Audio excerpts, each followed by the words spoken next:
তাকে আল্লাহ তাআলা সর্বশেষ যে লোকটা জান্নাতে যাবে তাকে আল্লাহ তাআলা জাহান্নামের আগুনে পোড়াতে পোড়াতে ছাই বানিয়ে ফেলবে। আল্লাহ বলবেন, জিব্রাইল যাও একটু দেখো, একটা মাত্র সেজদা দিয়েছে আমাকে, এরকম কাউরে পাওয়া যায় কিনা। বাটি চালান দিয়ে দেখো পাওয়া যায় কিনা। খুঁজে খুঁজে কাউরে পাবে না। আল্লাহ বললেন আবার দেখো, খুঁজে খুঁজে একজনকে পাবে, সামান্য ইমানের ছিটে ফোঁটা তার অন্তরে ছিল।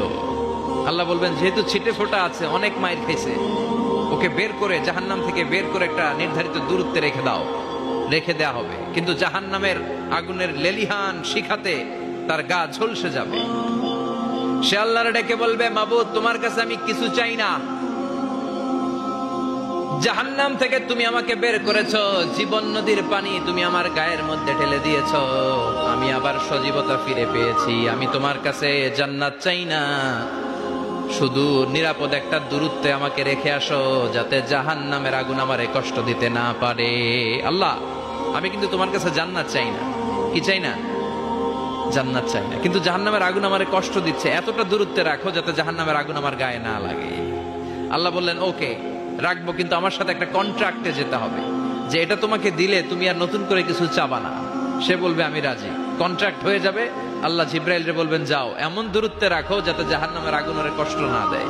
রেখে আসা হবে, অনেক দিন সে ওখানে আনন্দে থাকবে, আল্লাহ শুকরিয়া করবে। সে মনে মনে বলবে, বেঁচে গিয়েছি, আমি বেঁচে গিয়েছি, জীবনে আর কিছু চাই না, জাহান্নাম থেকে আমি বেঁচে গিয়েছি। অনেকদিন থাকার পরে মনে মনে ভাববে, বাইসা তো গেছি, কিন্তু নতুন করে একটু ট্রাই করে দেখি, জাহান্নামের সৌন্দর্যের দৃশ্য একটু চোখ দিয়ে অবলোকন করা যায় কিনা। সে আল্লাহরে ডেকে বলবে, আল্লাহ ইনদি সুআল, আমার একটা ফরিয়াদ আছে। কি ফরিয়াদ? আল্লাহ আগেই বলে রাখি, আমি কিন্তু জান্নাতে যেতে চাই না। আল্লাহ বলবেন, কি চাও? সে বলবে, আল্লাহ তোমার জান্নাতটা তুমি কত সুন্দর করে বানিয়েছো, আমি একটা নজর শুধু দেখতে চাই। জান্নাতের দরজার সামনে নিয়ে যদি আমারে বসিয়ে রাখো, দ্যাটস ইনাফ, আর কিছু চাই না, শুধু জান্নাতের দরজার সামনে। আল্লাহ বললেন, তুই না ওয়াদা করেছিস, তুই না চুক্তি করেছিস। সে বলবে, আল্লাহ আমারে হতভাগা বানাইয়া তোমার কি লাভ? সুবহানাল্লাহ পড়েন। আমারে তুমি হতভাগা বানিও না। আল্লাহ বলে, ঠিক আছে, আবার সিগনেচার কর যে জান্নাতের দরজার সামনে বসিয়ে দিলে আর কিছু চাবি না। সে সিগনেচার করে বলে, আমি চাবো না। আল্লাহ বললেন, জিব্রাইল বেচারারে ধরে জান্নাতের গেটের সামনে বসায় দে। এবার জান্নাতের গেটের সামনে বসে বসে জান্নাতের সৌন্দর্য দেখা শুরু করবে। সুবহানাল্লাহ। এমন সৌন্দর্য যেটা চোখ দিয়ে কেউ দেখে নাই, কান দিয়ে শুনে নাই। ওই সৌন্দর্য চোখে দেখে, কান দিয়ে আওয়াজ শুনে মাগার ভোগ করতে পারে না। অন্তরে জ্বালা আছে না নাই? এয়ার কন্ডিশনের রুমে ঢুকতে না পারলেও, এয়ার কন্ডিশনের রুমের দরজার বাইরে দাঁড়ালো, এয়ার কন্ডিশনের রুমের একটা ঠান্ডা বাতাস গায়ে লাগে না? কথা বলেন তো। ও যখন জান্নাতের দরজার সামনে দাঁড়াবে, ওর গায়েও এরকম জান্নাতের ঠান্ডা বাতাসের হিমেল ছোঁয়া গাটাকে শীতল করে দিবে। ওই শীতল হয়ে যাওয়ার পরে আর তো সহ্য হবে না, আবার আল্লাহরে ডাকবে। মনে মনে ভাববে, আর একটু ট্রাই করি না, দোষ কি, আস্তে আস্তে অনেক দূর তো আগাইছি। সুবহানাল্লাহ কইবেন না? এবার আল্লাহরে বলবে, আল্লাহ ইনদি সুআল, আল্লাহ তুমি যদি কোনো বিষয়ে নতুন করে ডিসিশন নাও, তোমারে জিজ্ঞেস করার মতো কি কেউ আছে?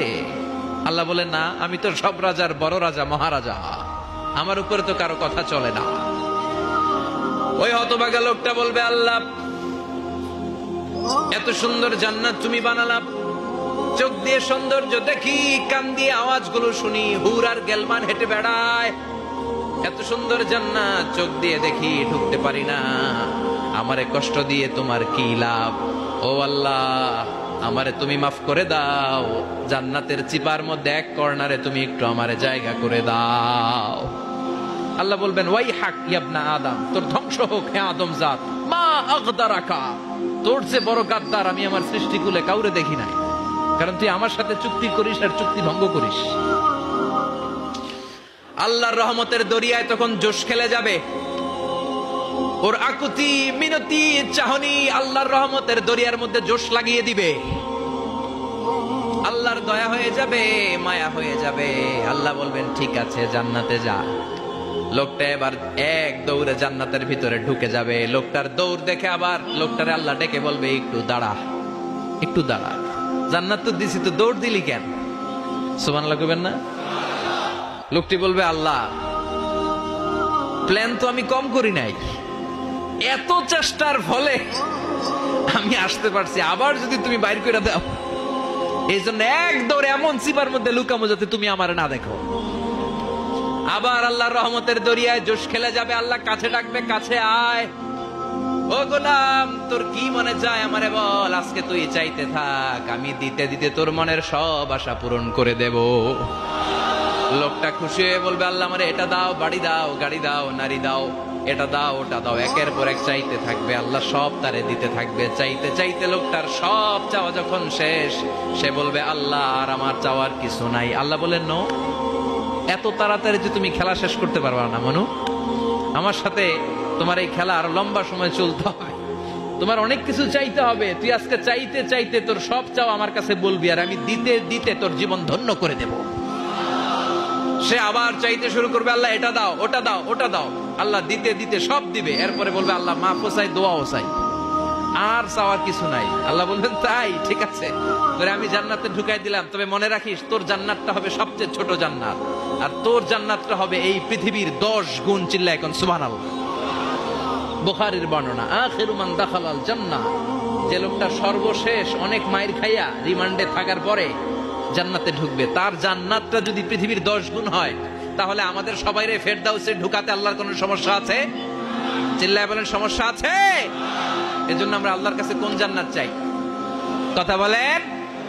রব্বুল আলামিন বলেন, ওয়াসিকাল্লাযীনা ইত্তাকাউ রাব্বাহুম ইলাল